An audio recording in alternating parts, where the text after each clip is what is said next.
Everybody, and welcome along to this very special event. Tonight we are joined with Margaret Bennett, and we'll be enjoying a wonderful evening of folklore, stories and songs from the Scottish tradition. The first part of our event is pre-recorded, so you can enjoy and watch along, and if you have any questions you can pop them in the Q&A box, which is at the bottom of the screen. You can also let us know if you would like to ask this question live to Margaret by writing live in front of your question, and then we will see that and we'll be able to let you chat to Margaret live during the event. At the end, this event will be recorded. We can't see you, but it's just for our own ability to share this later on. We'll be sharing on YouTube later after the event. So if you do have to pop out, you can catch up again later. We've still got a few people filtering in, but we'll probably get started now. And what I'll do is I'll begin the wonderful pre-recorded section of this event from Margaret herself.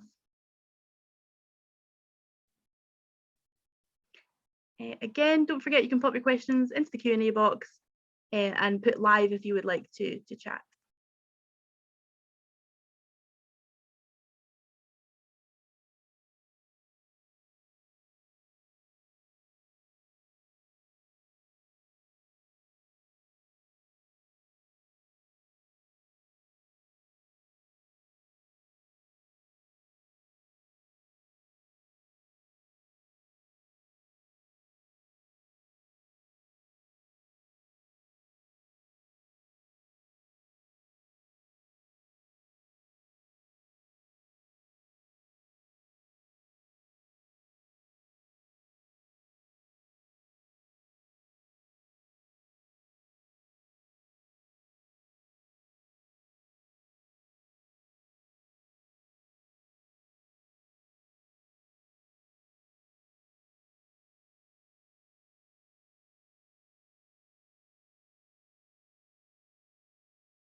Sorry about that, I'm just going to restart there as you didn't get any of the video to begin with. Let's see if this works this time. Everybody all around, cross your fingers. You can let us know if there are any problems on your end. Hopefully you can now see the video. Okay, nobody's letting me know there's a problem, so let's go ahead. This is our first time doing an event this way round, so we're all learning. Hello and welcome everybody. Thanks to the Saltire Society for arranging this and for inviting me, and to Book Trust Scotland for sponsoring this. Scotland's coasts and waters. As an islander, it occurs to me that, of course, my whole life has had a connection to the sea. I myself wasn't either a fisherman or a sailor, but of course, wherever we went, the sea was involved. My grandfather was a fisherman crofter, John Stewart, born in Voyage in 1881, only yards from the water, and he fished out of Voyage Harbour, Voyage Bay, for many years, fishing and crofting when he was ashore. All that responsibility was often left to the women and the rest of the family. He was one of 4 brothers, the only one to see the end of the First World War. The other 3, sadly, didn't survive the war. What a tragedy for any family. But it was the same along many of our coasts and waters of our young men who didn't come back. His father, Peter Stewart, was a fisherman, one of 4 brothers. But he was the only one to die on land. The other 3 died by drowning. What a way to start a talk.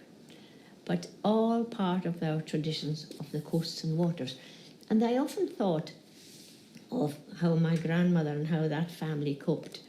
And thought too, when I read the words of Hugh Miller, I was actually writing about supernatural elements and how our stories are woven through reality. And Hugh Miller remembered his first sighting of something that wasn't totally natural. It was a spectral arm. Hugh Miller, as I said, was the only one in his family for generations to be buried on land. He was born in 1802. And he describes what happened. November 1807.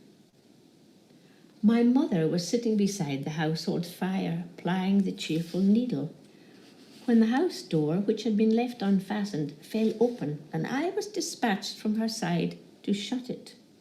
What follows must be regarded as simply the recollection, though a very vivid one, of a boy who had completed his 5th year only a month before. He said, I saw this dissevered hand stretched out towards me. The hand and arm were apparently those of a female, and they bore a livid and sodden appearance in front of me. And where the body ought to have been was a blank. The house girl then was sent, but she returned, apparently affected by my terror. She was terrified. She too had seen this hand.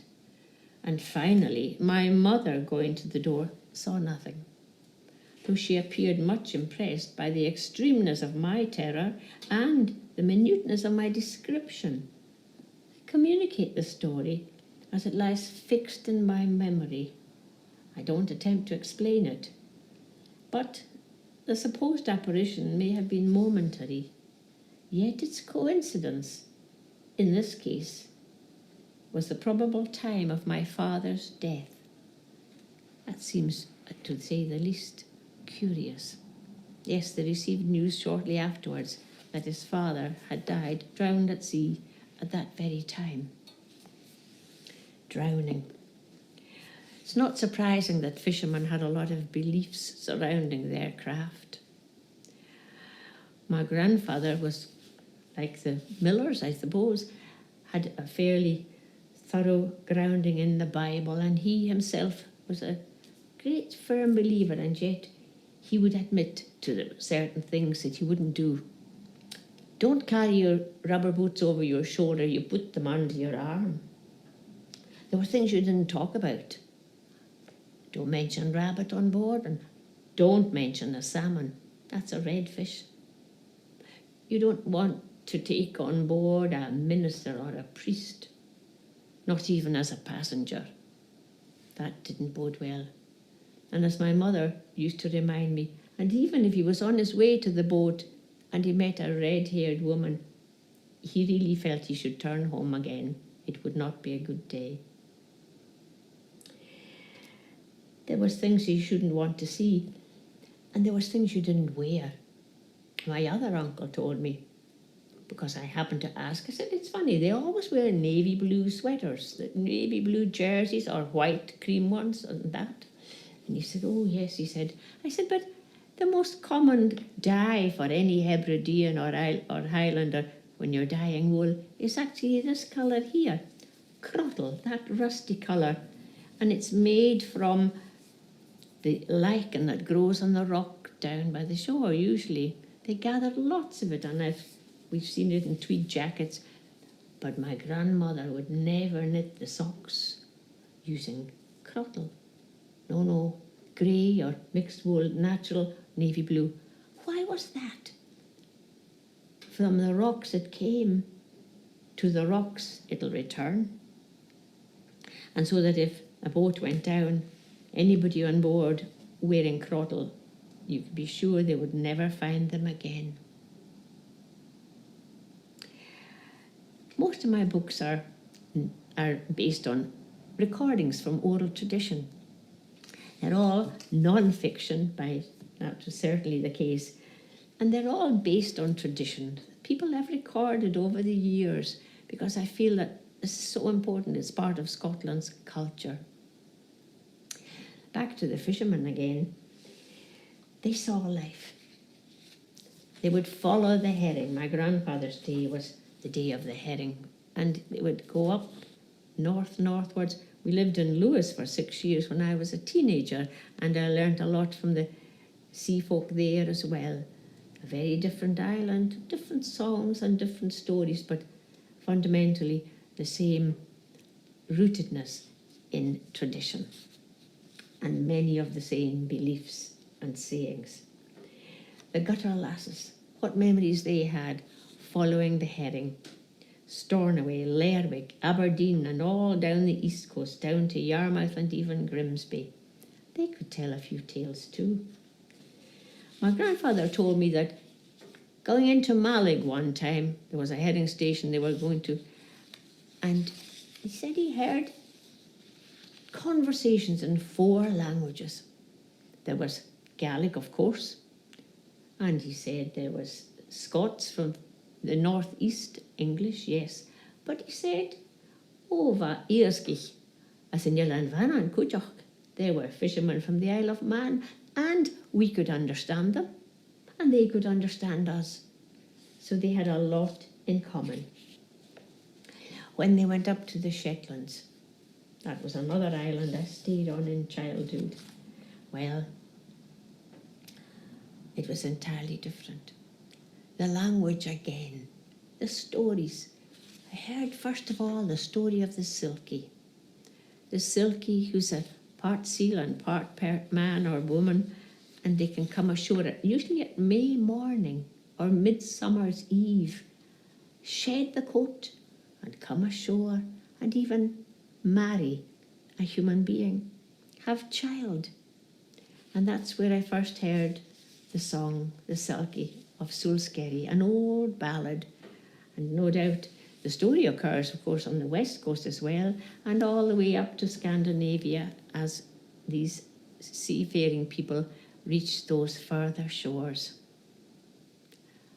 Unearthly Noor sits and sings, and aye she sings ballily wee. Oh, little can I my bairns fee there, far less the land that he dwells in. Well, he came a necht to her bed fit, and a grumbly guest, I'm sure was he, saying, here am I, your bairn's father, although I be not comely. I am a man upon the land, I am a Selkie on the sea, but when I'm far and far fae land, my hame it is in Sulsgeri. It is not weel, the maiden said, it is na weel at all wi' me, that thou should come fae Sulsgeri, and come and bring a bairn to me. Well, he had ta'en a purse o' gowd, and he had placed it on her knee, saying, "Gae to me, my little wee son, and tak thee up thy nurse's fee. And it shall come to pass on a summer day, when the sun shines bright on every stane, I'll come and fetch my little wee son. I'll teach him how to swim the Fane, and you shall marry a gunner good, and a recht fine gunner I am sure he'll be, but the very first shot that e'er he'll shoot will kill both my young son and me."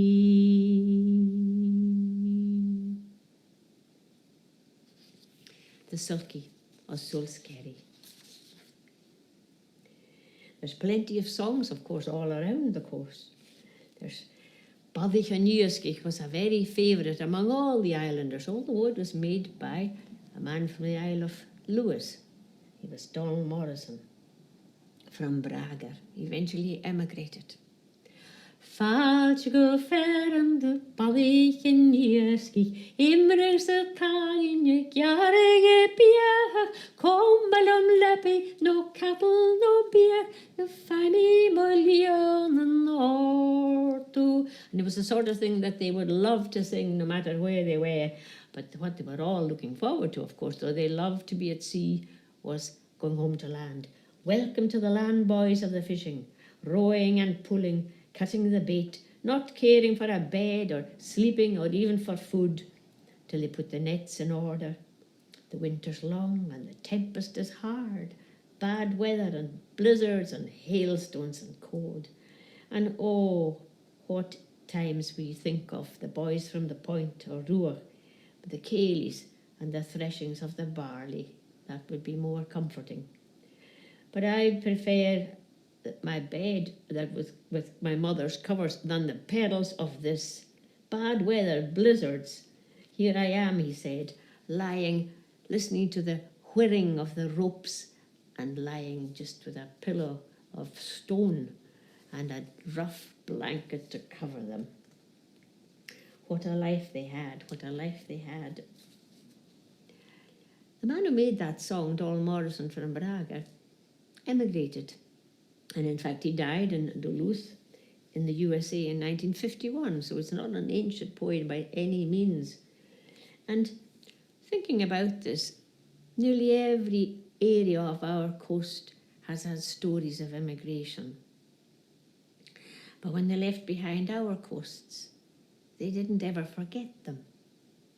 I myself emigrated in 1967, not in a day when you had to spend 6 weeks on a sailing ship with awful conditions, or maybe one of those timber ships that was made over for emigrant ships carrying the immigrants after or during the potato famine.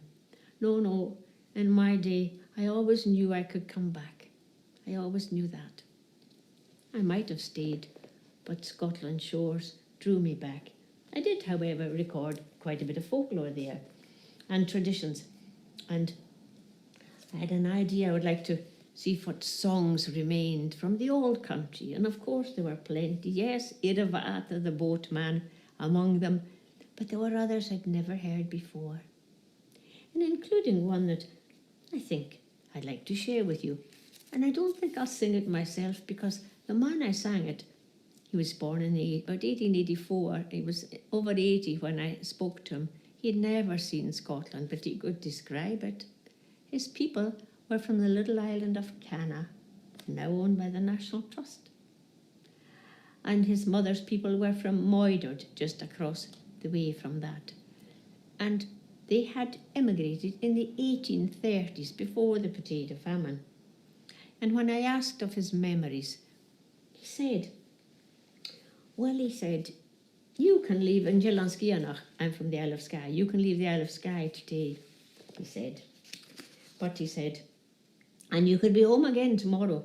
Oh, but when my people came out, the MacIsaacs and the MacArthurs, it took them 7 weeks on the boat, and you couldn't tell it in English. You can leave Jelanskianach today and be back home again tomorrow. Yeah. Yes.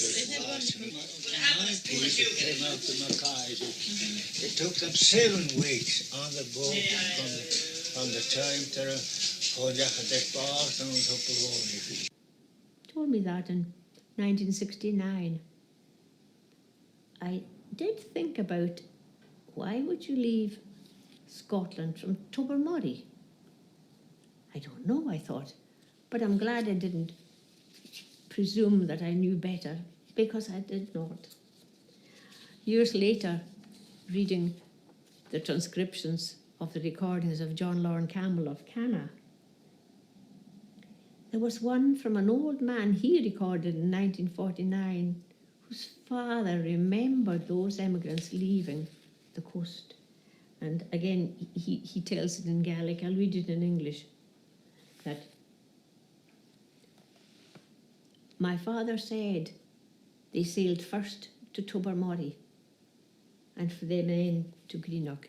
So they had it right down to the very port, not the port from which they sailed across the Atlantic, but they were presumably going to pick up more passengers. What a wonderful thing the oral tradition is. It's like our tides along our coasts and waters, flowing outwards and back in again, and hopefully we'll do that for a long time to come. So here's Alan MacArthur singing Gure Boy and Bata. He sings of the ship, and in some senses his description of the ship reminds us really of the song of Beirlin of Clanranald 2 centuries before that, describing the magnificence of their ships. Well,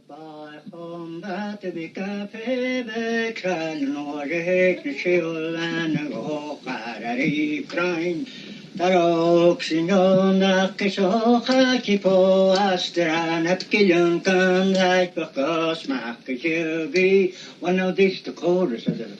Now when it would come to the chorus, you know, everybody would sing. I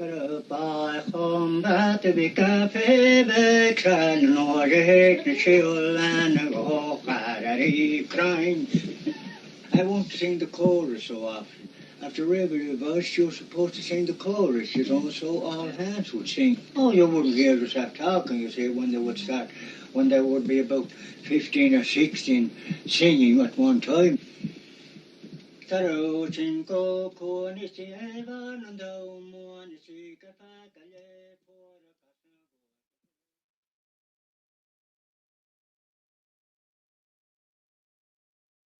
A marvellous testimony to the oral tradition from one coast to another. In my youth, especially my teenage years, they were spent six of the teenage years in Lewis and 2 in Lerwick in the Shetland Islands. My grandfather came and he visited us and he said, I fished out of here and up to Unst to Balta Sound at the turn of just about 1900, the heyday of the herring fishing. We used to love, there were still quite a lot of boats coming in, not all, certainly not the herring fishing they knew, and there were still gutters, still barrels lined up along the quay front in Stornoway, and the boats that came in, the registration marks, SY, Stornoway, INS, Inverness, LWK, of course, Lerwick, PD, Peterhead, BCK, Bucky. And you'd hear the old-timers say of the previous generation, oh, there was no finer sight than the herring fleet in the harbour. 15 boats abreast, and fishermen could walk from deck to deck to deck ashore. And the yarns they had, oh, their characters who told them. Now the West Coasters had their legends about boats, and their songs about the forebearers singing on the galleys, or the coracles from Ireland. Shaul of Curio, in his koi graficator, Shaul of Curio, she shachat the keruavan. Look at the Ewan's coracle with the 25 oars. In other words, 24 oarsmen and a helmsman. So that rather describes them. Going past the north of Skye, an old lady in Kilmuir used to sing that, Annie Arnott. But the East Coasters, they did admit they were a different race. Oh, don't get me wrong, they got on well, and they loved to hear their yarns. But the one thing the West Coaster would never do was to get into any kind of a competition with them on the issue of who kept the smartest looking boat. We'll leave that to the East Coasters themselves. And then you can come down the East Coast, of course. There we've passed Peterhead and Buckie, and down the East Coast to Dundee. The day of the whaling ships. Gone now, of course, and we save the whales in every way we can. But in those days they brought ashore thousands of barrels of whale oil, It was essential for oiling machinery. From the time of the appearance of the steam engine and every other kind of engine, it was absolutely essential. It was even used for the lamps in Edinburgh. And Robert Chambers, one of the stories that delighted me from one of his books, when he describes the announcement that they're going to get gas lamps in Edinburgh. They're no longer going to have whale oil. And he couldn't contain himself anymore. And he was in a very splendid house up near the castle, Ramsay Gardens. And he had just delivered the tea to the ladies who were sitting there with their elegant cups having their afternoon tea. When the news arrived, and he went back in, he says, "Ladies, excuse me, I have news for you. We'll no longer need these oil lamps. We're getting gas." Whereupon one of the ladies said, put her cup down, and she said, "Oh dear, dear, what about the poor whales?" What about the whales, I thought to myself. They had a lot of stories about them. And then across, equally needed was the oil in Kirkcaldy. They often talk of Kirkcaldy as the cradle of engineering in Scotland.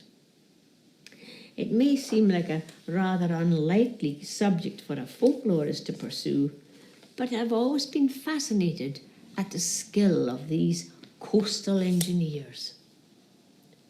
The ones that joined the Marines or the Merchant Navy, or the ones that when they were ashore, they seemed to be able to fix any engine whatsoever. They could strip them down and you wondered where they learned about it.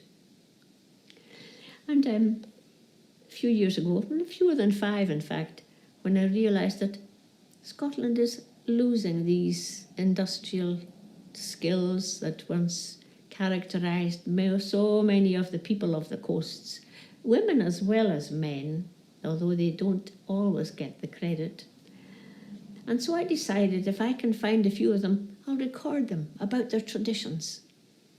And sure enough, there was a number of very fine retired engineers in their 70s, 80s and 90s who all trained at the same firm, Melville Brodie's in Kirkcaldy. And so I began to record them, as the folklorist does. I wasn't so keen to get all the dates and the preciseness of this, but what happened and how they were trained. And I certainly ended up with quite a number of wonderful recordings to put together this book. We Are the Engineers. They taught us skills for life. And I'll just read you briefly one little account, because they described how they had experience in every stage of the process. And so that they learned how these engines were designed, how they were moulded, how they were fitted together, and, of course, how to maintain them. Naturally, some of the machinery was used for the coal mines, huge machinery, and for the linoleum making, but also marine engineering. These young engineers started their apprenticeship. First of all, it was 14-year-old at the turn of the 20th century, then it was 15, that's during the Second World War time, and then latterly, when the school age changed, it was 16. But they were all pretty well fully trained at the age of 19 or 20, young and full of knowledge and skill.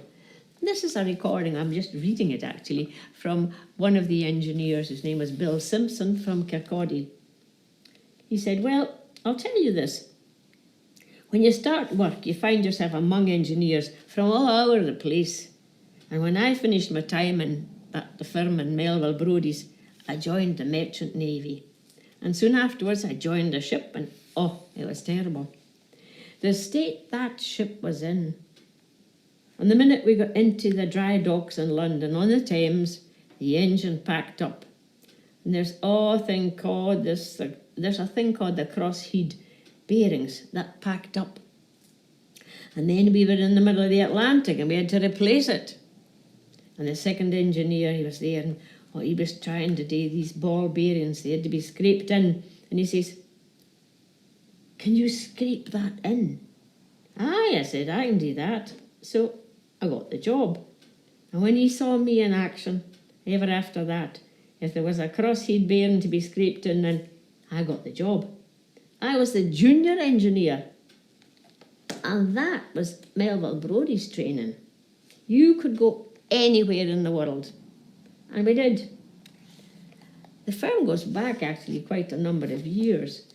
And Kirkcaldy, I think it ought to get better press and be better known than it is. There's a little tiny notice to the memory of Sanford Fleming. And it's near the War Memorial in Kirkcaldy.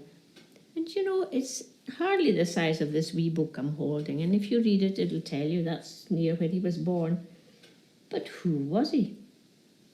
Well, he was a young apprentice engineer. And by the time he was 19, he was fully trained. Part of his training was on the 4th Rail Bridge. And another part of it was actually on the Kirkcaldy Viaduct and on the water schemes that we're putting in then. He did work experience, as they call it now. And when he finished, however, round about the time there was a Great Depression during the potato famine and jobs were very, very scarce and immigration was encouraged. So what did he do? But he took the next opportunity and he went to Toronto, arriving scarcely in his 20s. He got a job there, and they were designing Toronto Harbour. And he had a great part in that and when they were doing viaducts, the young laddie from Kirkcaldy, he was consulted. This is the man, by the way, because of his Kirkcaldy training, who designed Canada's first postage stamp. Oh, I did a bit of moulding at my training when I was an apprentice engineer. And then when they were building the Canadian National Railway and they had plans to do certain structure using a lot of wood because there's plenty of bridges, he said, you didn't want to do that. He had been an apprentice on the 4th Rail Bridge.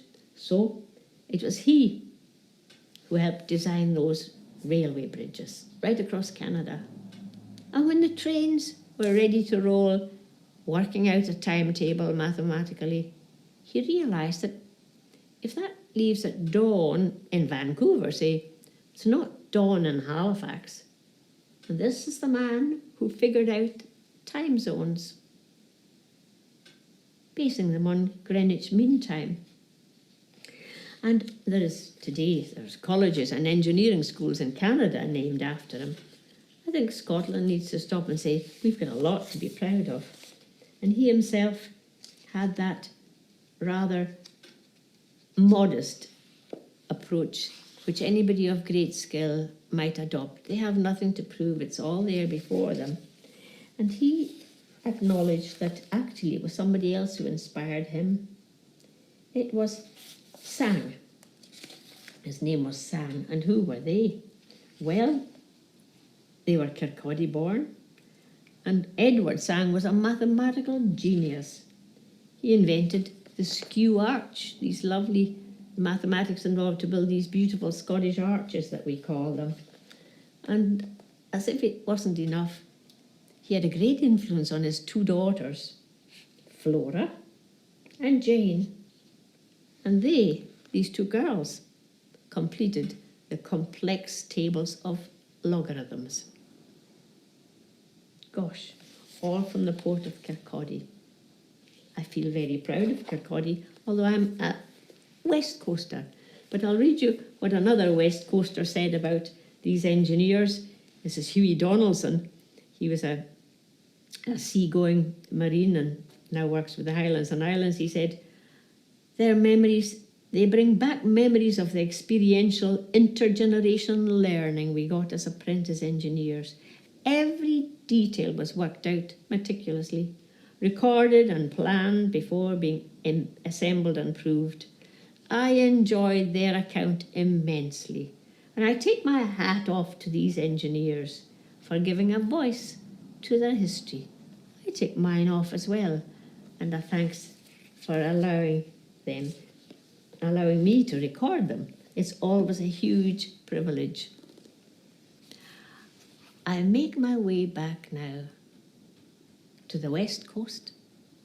I'm always drawn, as many islanders are, to the island that they call their home island, and naturally for me that would be Skye. Don't get there maybe as often as I would like, but I was often struck by the number of folk who would come home on holiday. They'd made their homes in Glasgow and elsewhere for years, some into the second generation. And there in Skye, or wherever the island was, we say, oh, how long are you home for? Everybody loves their own island. And sometimes even people who weren't born on those islands, but ended up there. And I'm thinking actually of some of the evacuees during the war, or what they call home children, children who were placed in homes on the islands. They often did so in utter confusion, wondering why this was happening to them. And I had heard of quite a few of these when I met a woman by the name of Ethel Mccallum. She grew up on Tiree and always regarded Tiree as her lifelong home, and she will be drawn and attached to the island of Tiree for the rest of her days. Ethel's over 80 now. She's a wonderful singer and a composer of music and song, and she writes tunes for other people. But realising she had a story to tell, I asked Ethel if I could tell her story, which very much is a coastal story, starting on the Clyde coast in Glasgow and ending up in Tiree, then coming ashore again in Inverary, but back and forward on the ferry to Tiree. So she allowed me to record her, and the result is this book, Elanno and Yiri. It's the Green Island of Tiree, and I've got on the cover of it an old photograph, really, of what we once used to see. Ferry traffic queue here. If you live on an island, the ferry is so important. But I'll tell you first a little of Ethel's own memory. She was in an orphanage in Glasgow early in the war, and during the Blitz, the orphanage, it wasn't directly hit, but it was severely damaged, and the children had to be evacuated. And she remembers the confusion of being packed up with just a little brown bag carrying Glasgow Corporation's little school uniform they had, and one change of clothing, and a little Bible. They were ushered onto the train, Creelarich, and then arriving in Oban, they were going to cross on a ferry. She'd never been on a boat. But it was the wildest, stormiest day you could imagine. And it was so windy that this little girl, she was 6-year-old, and I think you could say in any terms she was rather economically built. It was during the rationing time, and even then there was just barely enough sustenance. And certainly there were no children who were overweight. So on the boat, she heard this language and thought she was going to a foreign land, because nobody explained to them that, no, you're going to a little island. People will come and take you in. And when they got there, it was so wild that she had to be carried down the gangway by a big man with a yellow sou'wester and an oilskin, and was gladly deposited inside a vehicle. And the vehicles went, there was 2 of them, went round the island, stopping at various places. Will you take this child? She was last to be chosen, and felt it might have been better to have stayed in the orphanage, when an older lady came down to the taxi, or the car, and said, we'll have this little girl, and took her hand, spoke Gaelic to her from the word go, and she was known to her as Auntie Kate. And of course, before long, she was as fluent as any child on the island, and greatly drawn to the songs. When I was recording Ethel, we went back to the island so that she would show me where this was. Still a home there, by the ferry. And on an evening, now she had just composed a song because it was one of the homecoming years. And this was, I thought, rather an unusual song because Ethel's song was welcoming home an emigrant who had sailed out to New Zealand on those £10 tickets all those years ago. And finally, he was coming home to his native island. So Ethel composed this song, and I'll let you hear it now. It's sung by Gilliebreach Macmillan and indeed recorded only a couple of yards from where I'm sitting. Shallan Yura Guchir Morunsa Shallan Yura Guchir Mograi Shallan Yura Guchir Morunsa Is Kumet Horsi Gunrukim Bad Satan yak mi elain marach gyda chaw gentul tho in ver cargil at y boioch is dunya carstjal shetchi the nyorna bevian lumtav Shallan Yura Guchir Morunsa Shallan Yura Guchir Mograi. Not long after I heard the song, I met the man for whom it was composed. And in fact, Ethel had a ceilidh for him in the house, and folk came in one after the other. Now, there were a few visitors home on holiday, and they always asked, "Oh, when did you get home, and what ferry did you get?" And it was such a gathering. We were sitting talking about this and that. There was a song from this one and a song from that and a story from the other one. And suddenly somebody said, "Oh, Sean Mashak, here's the ferry." Everybody in the room got up to watch the ferry coming in. I wondered who will be coming off it. And I thought that because it was such a common sight, that it's not the sort of thing one would normally record, but I would write down how this went and what the conversation was. So I had a little tape recorder, and this is what Ethel said, and she said it part Gaelic, part English. "Oh, when you look at these boats today, oh, look, and then think back on the old boats.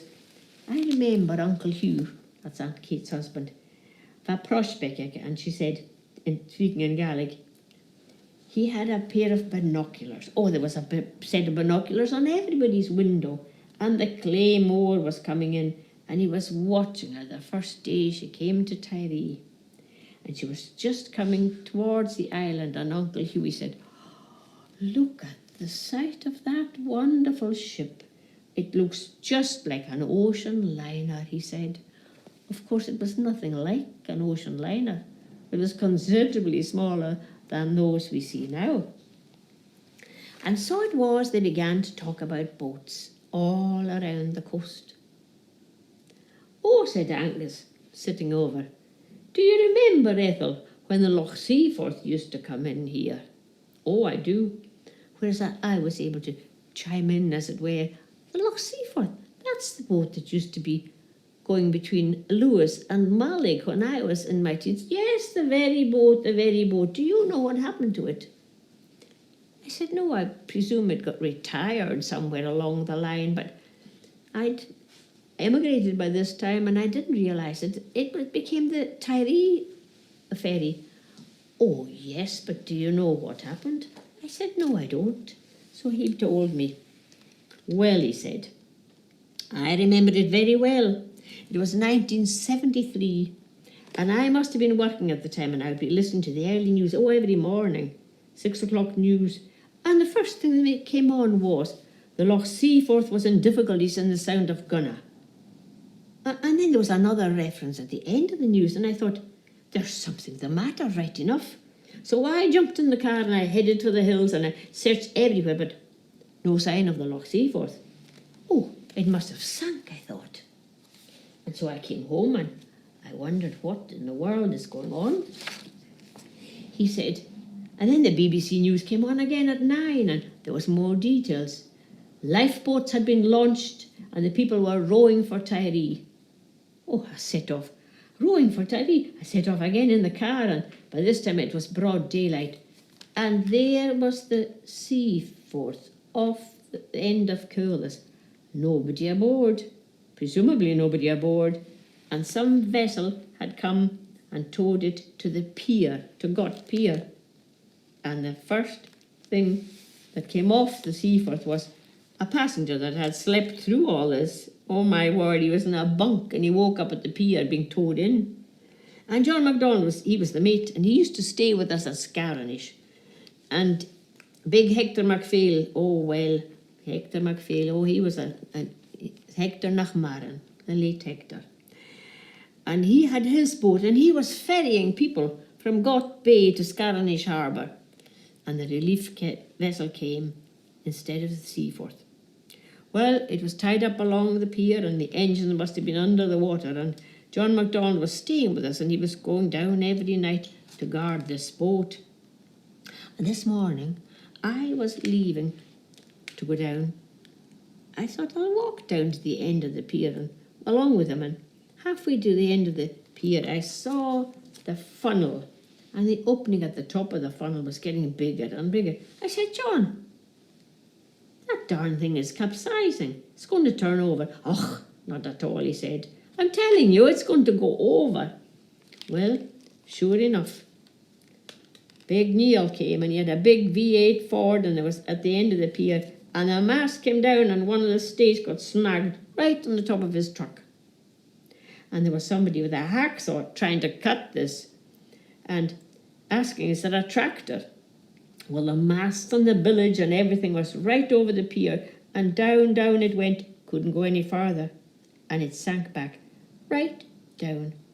Oh, it was 9 weeks, and somebody said, this is a long time, and a huge vessel came from Holland, huge rescue thing, and they lifted, they could lift a terrible weight, you know. And I went down to the end of the pier, and they were drilling holes and there was water pouring out of it. I thought, oh my word. It was, of course, rust. It was so rusty. And just going on to Angus's story, he said, out of curiosity, I wanted to have a look at the hull. And pouring water for every soul. I said, to the man, you're not winning, he said. No, it's impossible. It's rust. Lay there another few days. And the next thing a tug came to tow it. But I remember, I said, I looked at it and I looked at it and I remembered it had beautiful teak double doors. Beautiful they were, brass fittings and everything else.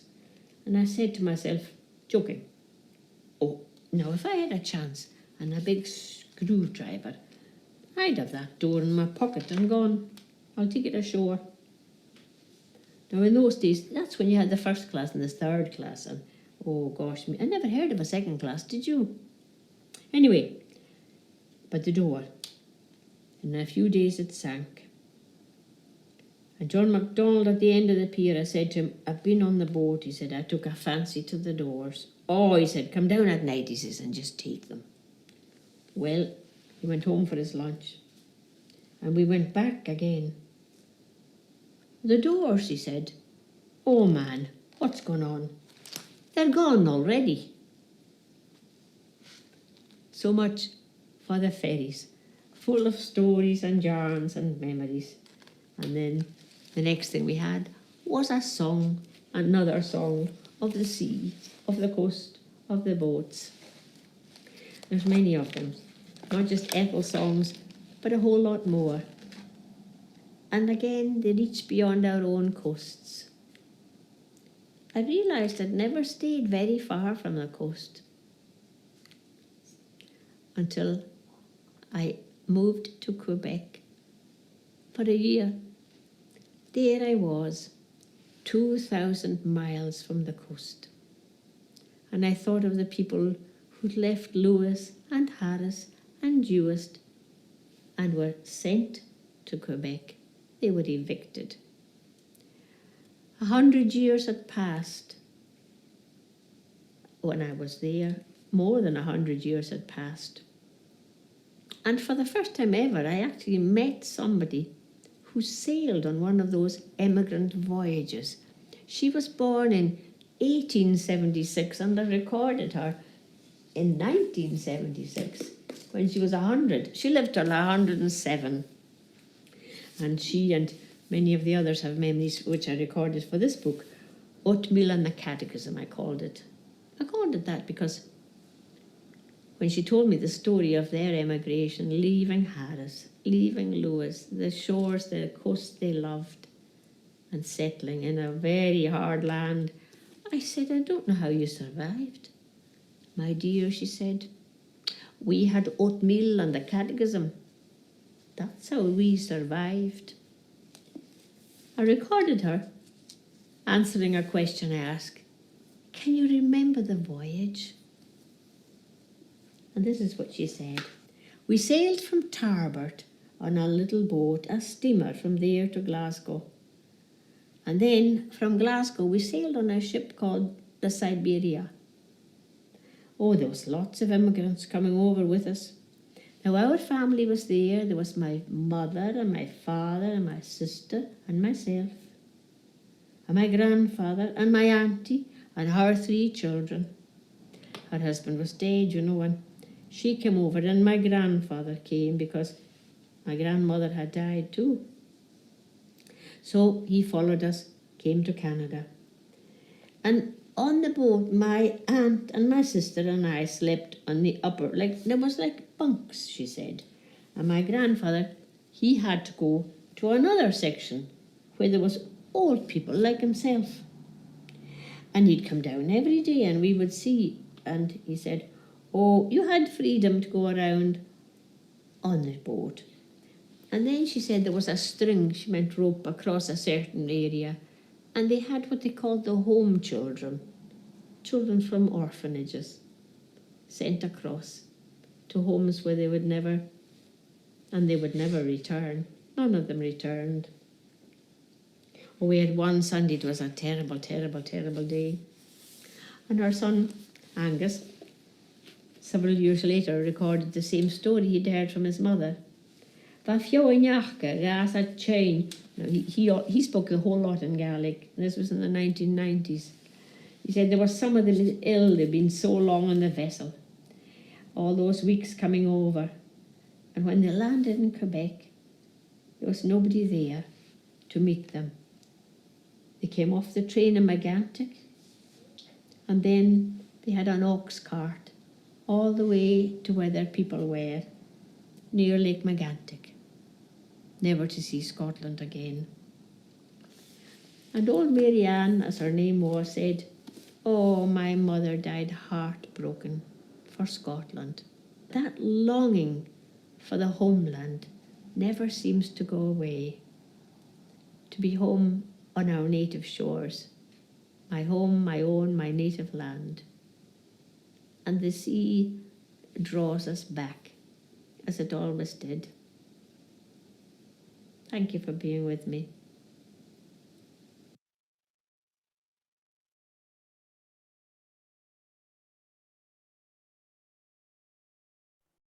Well, Margaret, thank you so much for that. That was absolutely brilliant. I loved every second of that. One of the incredible impressions of that is being so far from the sea, which is such a strange idea for us now in Scotland, to be so far from the sea. I don't think I've ever been 2,000 miles from the coast. We do have a few questions here, and we can answer them just now if that's okay with you, Margaret. We've got a wee bit of time. Yes. Fantastic, thank you. Our first question is from Nigel. He has asked, has Ethel made any recordings of her own songs? Yes, she has. And in fact, she's made quite a number, and she still has quite a bit of airplay time on the BBC. Her earlier recordings aren't available, but I put an email address in. She has a recent one called Home to Argyll with Ethel Mccallum. All the songs. She composed tunes of some and the words and tunes of others. There's a couple in English, and then there's some instrumental music. There's a wonderful march, pipe march, and she's very versatile, and I think one of our unsung heroines. Yes, so Nigel, get in touch and we'll, in fact, we'll make sure you get to hear Ethel. A back catalogue ready for you, Nigel. Douglas has asked, he would like to ask about the superstition of having women on board the ship. It's reflected in a ballad he sings, Bonnie Annie, and the English variant, The Banks of Green Willow. When does this go back to? It is so ancient, I honestly couldn't say, but it certainly is a feature in the old ballads. They had these signs and they were usually taken very seriously. But of course, it was such a dangerous life. You can almost see how they would be reinforced. All you would need to do is know one person who took, say, a minister or a woman on board and something happened. And there was other things they didn't accept. My mother was telling me that actually when we lived in Newfoundland, she and a friend from Yorkshire took a vessel from along the south coast of Newfoundland. It was a package ship. They took 6 passengers on a 6-day trip. And they sat on board one day, and our friend took out her knitting and she was told to put it away. It was bad enough having women on board, but knitting, that was which I thought was really odd, because some of the men used to knit as well. They knitted when they were ashore or when they were in port, but not at sea. And then also the knitting and also fixing the fishing nets would have been so similar. It's really interesting to think that was so. Yes, that was what they did ashore, or yes, but it's a very old, and so many of them are, and they were just, it was a matter of all eventualities had to be observed, and then they would reflect if something went wrong, what could it have been, and probably it was. It's that women that did it. Sarah has a very pertinent question to knitting, and she is asking, is that a Shetlandic jumper that you are wearing just now? Yes, it is. I'm very proud to say, I was telling the girls, I can tell you all now, it's older than most of you, and it was knitted for me when we lived in Shetlands by my friend's mother, Betty Johnson from Voyage. And yes, it's in the Shetland black and all in one piece. You didn't expect a wee yarn on knitting. The Shetlanders are really probably Scotland's most skilled knitters. There are other styles too, but yes, this is the real deal. Thank you. It's incredible. It's an iconic jumper, absolutely. We have another question here from Shani. Shani, I'm sorry if I'm saying your name incorrectly. And they ask, in your opinion, why is it so important to pass on these stories and songs to younger generations? Shani, it would be almost unthinkable, maybe for many of us, to remove all of our stories from hand. I received them, and you'll have more stories of your own than you really realize. Because if we know nothing about our past, what are we going to? How are we going to identify ourselves? Are we going to be sort of some kind of electronic version of some cartoon we saw on television, or do we adopt something else? Or do we have nothing to be proud of, or that we can feel is our heritage? We've got such a rich heritage, and I think that it gives us our sense of identity, our sense of pride, our sense of of motivation. It's a great inspiration certainly to me to know of our past. And why do I record I record ordinary people? And I think I do that because the more I do so, the more extraordinary I think people are. They have extraordinary stories, and I would be, maybe somebody else would like to come in on this. It would be a great tragedy to lose, and our languages as well. They are our identity. Mm-hmm. And it seems like so many writers, young emerging writers, are taking on these stories as well. Like Kirsty Logan, for example, who writes a lot about Scottish folklore. Her book about Selkies, like it seems to be so inspiring still to new generations as they get ready to write our stories again and anew. Yes, that's interesting. At the start of the pandemic, when in the first lockdown, I had a sudden shift in my expectations of being staying at home, which well I did anyway, and that was because all the theatres for trainee filmmakers and actors, film sets were all closed down. They were looking for something they could give these students because they had to finish a degree. So in great haste, as in a matter of 2 or 3 days, it was all scrambled. Would I teach a course in folklore? And many of the students were filmmakers. And I would say I lost a little sleep when I asked what they were all interested in, thinking it might be documentaries about landscape. Or was I wrong? Gothic horror, all kinds of things that were not, if you like, my scene. So I, in days, really began to, the more I looked into it, the more I realized our own folklore. So when I drew out some of the stories, just incredible stories from Scottish tradition, they actually, some of them said they were glad that they actually had to get ushered along to the folklore class because they discovered things about Scottish tradition they would never have ever come across by accident. Many of them collected, of course, in the 1800s by John Francis Campbell of Islay. And those stories, they've got amazingly magnificent things in them. They're just so, and several of them, interestingly, said they felt a pride in being Scottish that they never felt before. They thought they would like to do the Gothic horror and be sort of, if you like, homogenized with every other Gothic horror. Yeah. And then to realise there's something so standout in our own folklore, and it's been here the whole time. Yeah. That is amazing. That is what an impact to have as well. That's fantastic. Well, it was very satisfying, I have to say. Hard work, but that was definitely worth it. Yeah. We have a question here from Alison as well. How do you feel now that you are living in what I think is one of the furthest points from the sea in Scotland? Yeah. From Miss Manson's daughter, Alison has added, maybe an in-joke. Miss Manson's daughter is Alison McKinnon, and her mother, Miss Manson, was my first teacher in school.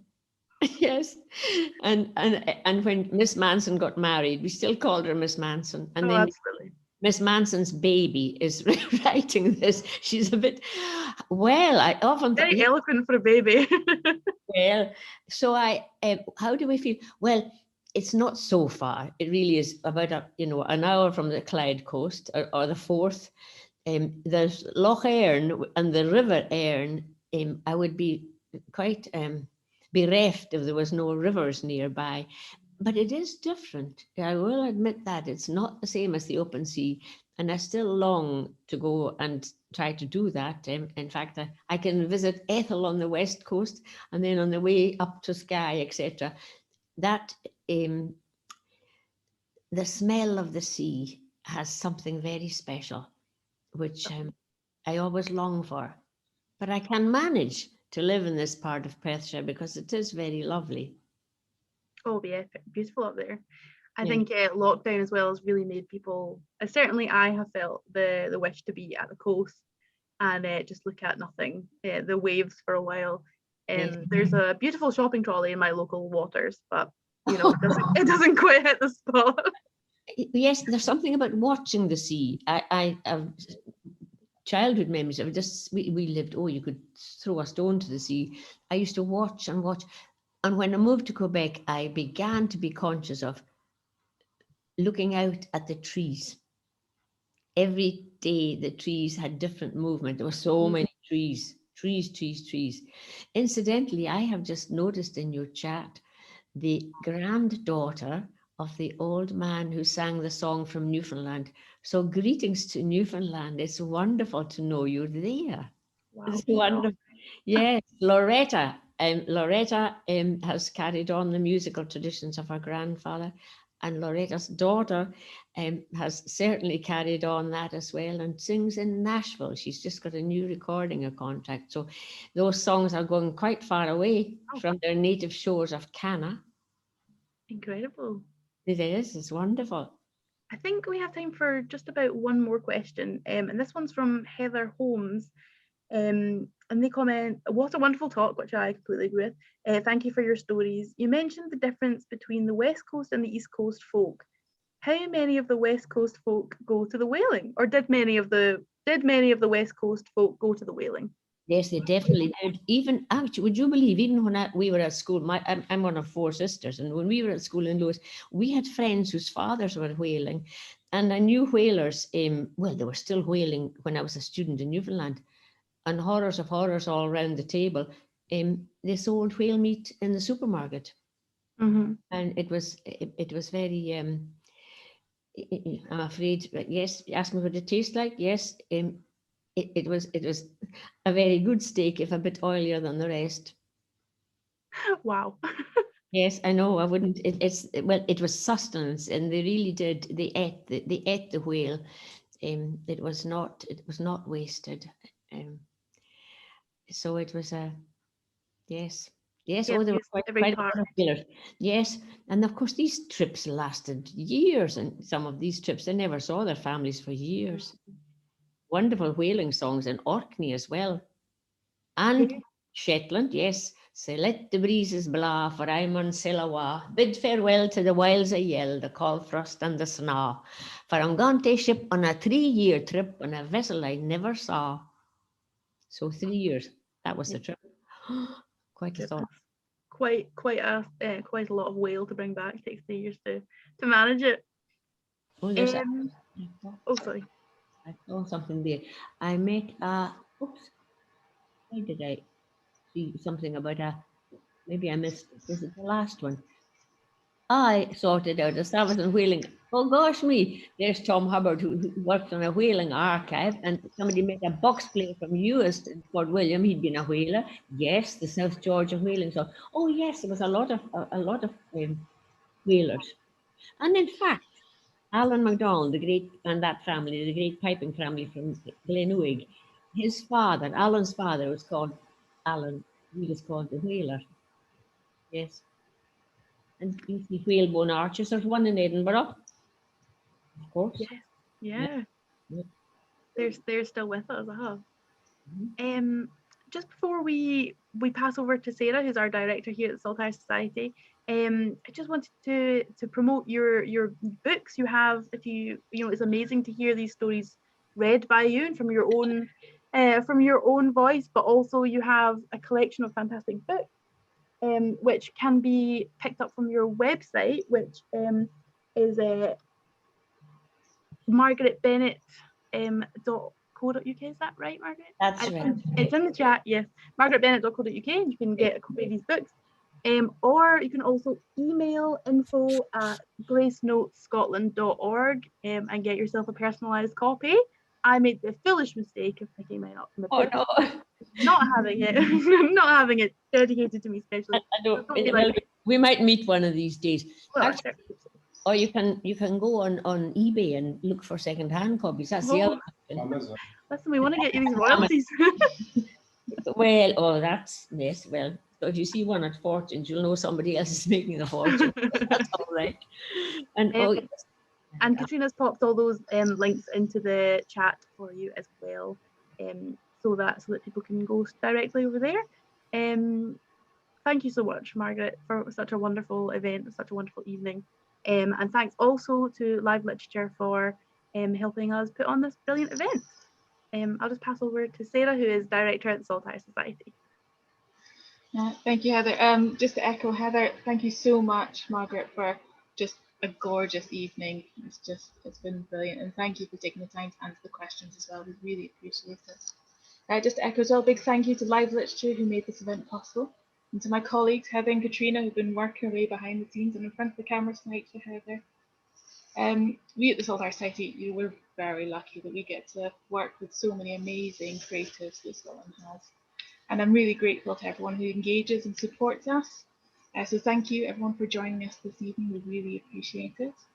I have to say, the Saltire Society is a membership organisation, and we hope that if you're not already, you will consider joining us in celebrating and advocating for Scotland's culture. And you'll handily be redirected to our website after this. So yeah, that's it. My thanks to Margaret again. Thank you so much, and wish everyone a lovely evening. Thank you. Thank you for being with me, and thank you for inviting me. And It's been an honour. Thank you, Margaret. Thank you so much. See you all soon. Thank you.